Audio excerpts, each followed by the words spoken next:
Hello everybody, my self Sudarshan. आज का जो मैं टॉपिक कवर करने लगा हूँ वो है इनकम टैक्स। अब बहुत सारे लोग हैं, बहुत सारे सिटीजन्स हैं इंडिया के जो टैक्स फाइल ही नहीं करते, और बहुत सारे ऐसे जिन्होंने पैन कार्ड ही नहीं बनाया हुआ, उनको पता ही नहीं पैन कार्ड क्या होता है।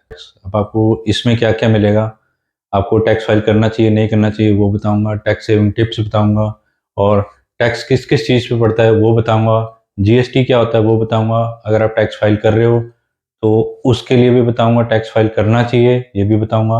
ये सारी इन्फॉर्मेशन इसमें रहेगी। तो स्टार्ट करते हैं। इनकम टैक्स होता क्या है?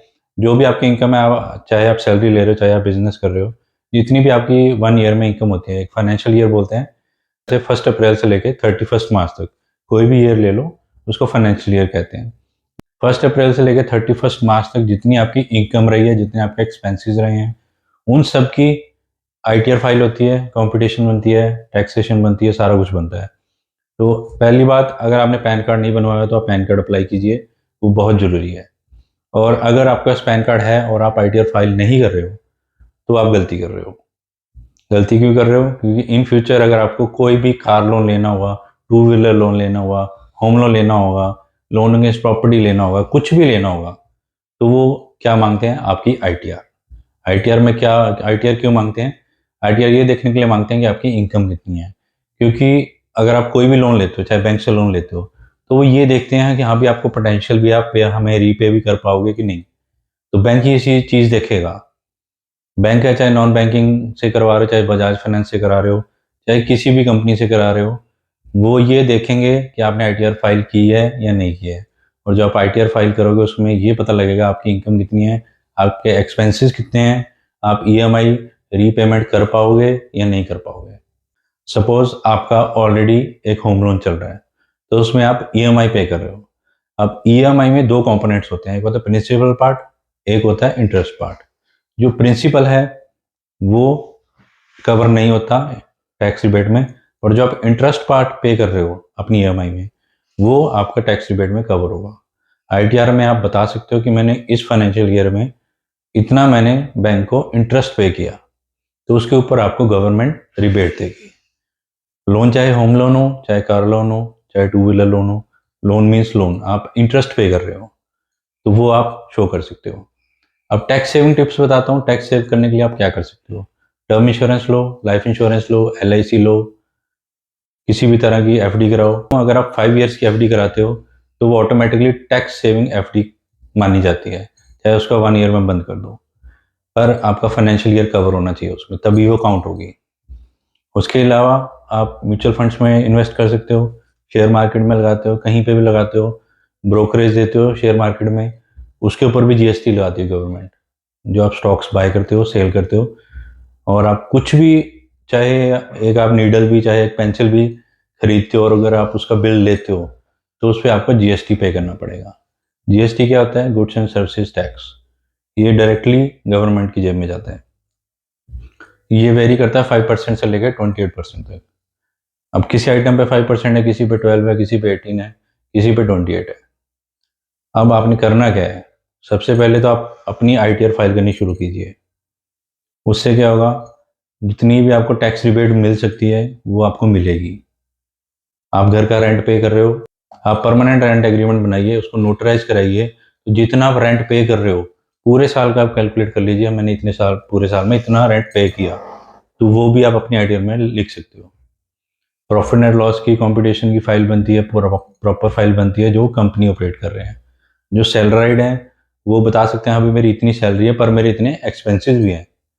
सपोज आप 25,000 सैलरी ले रहे हो पर आपके एक्सपेंसेस 15,000 है, तो आपकी इनकम कितनी हुई? पर मंथ 10,000 इनकम हुई आपकी, तो उसको फाइनेंशियल ईयर में कितना काउंट करेंगे? 1,20,000। ऐसे कैलकुलेट होती है। तो अगर आप आईटीआर फाइल नहीं कर रहे हो, पहले तो आईटीआर फाइल करनी शुरू कीजिए। उसमें आप टैक्स चाहे ना भरें, आप नील की आईटीआर फाइल शुरू कर दीजिए भरनी। धीरे धीरे आप उसमें, अगर आपकी इनकम बढ़ती है तो आप टैक्स भी पे करना शुरू कीजिए। अब जैसे मैं कंपनी रन करता हूँ, तो मेरा क्या है कि कंपनी में प्रॉफिट लॉस स्टेटमेंट बनती है, मेरी जितनी ईएमआई चल रही हैं, होम लोन की, कार लोन की, लोन अगेंस्ट प्रॉपर्टी, जितनी भी ईएमआई चल रही हैं, उनमें जितना भी इंटरेस्ट आता है वो सारा मेरा उसमें कैलकुलेट होता है। तो मेरी कितनी इनकम है ये नहीं देखेंगे गवर्नमेंट सिर्फ, गवर्नमेंट ये भी देखेगी कि आपकी इनकम के साथ साथ आपके एक्सपेंसेस कितने हैं। ये सारी चीज़ें कवर होती हैं। तो इसलिए मैं आपको बार बार कह रहा हूँ, आप ITR फाइल करनी शुरू कीजिए। आप कोई अच्छा सा CA ढूंढिए, उसको बोलिए हाँ जी ये मेरी इनकम है और ये मेरे एक्सपेंसेस है, वो सारा कुछ कैलकुलेट करके अपने आप आपसे ITR फाइल करवा देगा, थोड़ी बहुत फीस लेगा जितनी भी उसकी बनती होगी। एक और चीज़ बताता हूँ आपको, अगर आप म्यूचुअल फंड्स में, शेयर मार्केट में, स्टॉक मार्केट में कहीं भी आप इन्वेस्ट कर रहे हो, तो आप तभी करना अगर आपको एक्सपीरियंस है या आपके पास कोई एक्सपर्ट है। आप किसी भी बैंक में अपना डीमैट अकाउंट खुलवाइए। डीमैट अकाउंट खुलवाने के बाद आप ट्रेडिंग कर सकते हो स्टॉक मार्केट में, और म्यूचुअल फंड्स में तो आप एज इट इज़ ही इन्वेस्ट कर सकते हो। स्टॉक मार्केट में अगर आप इन्वेस्ट कर रहे हो तो आप किसी एक्सपर्ट की राय लेके फिर ही करिए, क्योंकि उसमें रिस्क बहुत है। क्यों? आज की डेट में फ्लक्चुएशन बहुत है। वर्ल्ड वाइड बहुत सारी चीज़ें ऐसी हो रही हैं जिसके कारण स्टॉक मार्केट गिर जाती है, कई बार बिल्कुल ही उठ जाती है। तो फ्लक्चुएशन बहुत है स्टॉक मार्केट में। अगर आप बिजनेसमैन हो, कोई बिजनेस रन कर रहे हो, तो आप जीएसटी नंबर जरूर लीजिए। अगर आपको लगता है कि मेरी टर्नओवर अच्छी है तो आपको जीएसटी नंबर जरूर लेना चाहिए।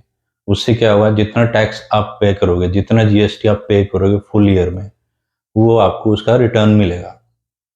अगर आप 18% पे कर रहे हो तो जितना भी जीएसटी आपने ऑलरेडी पे कर दिया सेलर एंड पे या बायर एंड पे, उसका 9% आपको वापस आ जाएगा। तो जीएसटी लेना भी बहुत जरूरी है जो बिजनेसमैन है।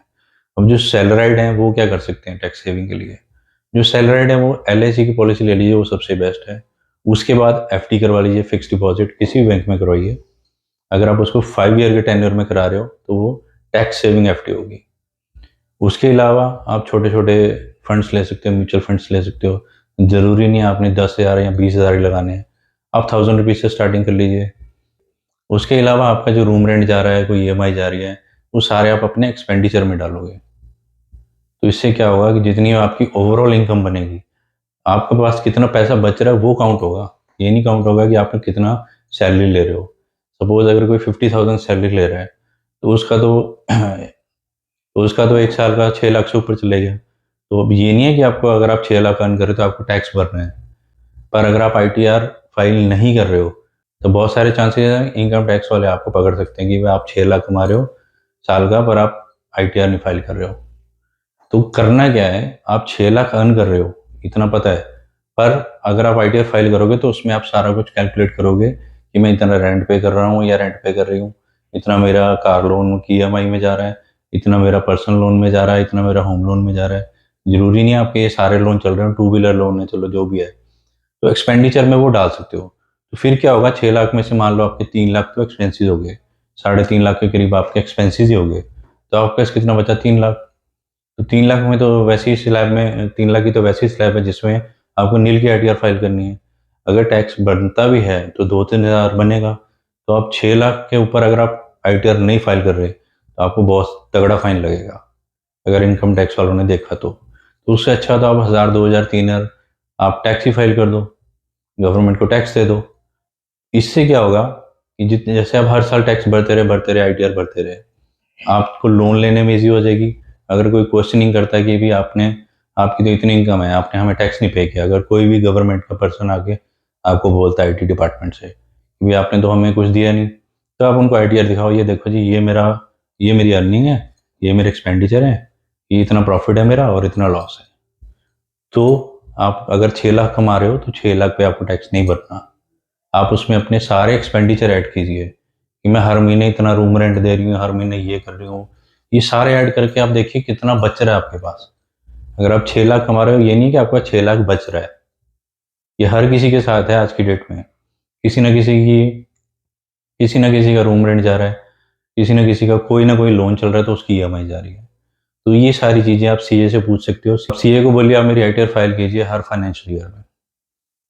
तो इससे एक तो आप इनकम टैक्स से बचे रहोगे। तो आपको करना क्या है, हर साल ITR फाइल कीजिए। और अगर आप डोनेशन दे रहे हो तो ऐसी ऑर्गेनाइजेशन को डोनेशन दो जो 80G के अंडर कवर्ड है। अगर आप छोटी अमाउंट देना चाहते हो, आपको टैक्स रिबेट नहीं चाहिए, तो वो आप एज इट इज़ डोनेट कर सकते हो। जैसे अगर आप 100 या 500 या 1000 रुपीज़ डोनेट कर रहे हो और आपको उसमें टैक्स रिबेट नहीं चाहिए, तो आप बोलोगे ठीक है जी मुझे टैक्स रिबेट नहीं चाहिए। पर अगर आप 10,000 डोनेट कर रहे हो और आप टैक्स रिबेट लेना चाहते हो, तो या 80G या 80C के अंडर वो कंपनी रजिस्टर्ड होगी, तो वो आपको रिसिप्ट देंगे जिसको आप शो कर सकते हो अपनी ITR में। तो आपका टैक्स बच जाएगा उतना। वीडियो अच्छी लगी हो तो हमारे YouTube चैनल को सब्सक्राइब कीजिए। इंस्टाग्राम पे फॉलो कीजिए, फेसबुक पे पेज फॉलो कीजिए। सब पे मेरा जो हैंडल है वो है simplify life 365। Thank you very much.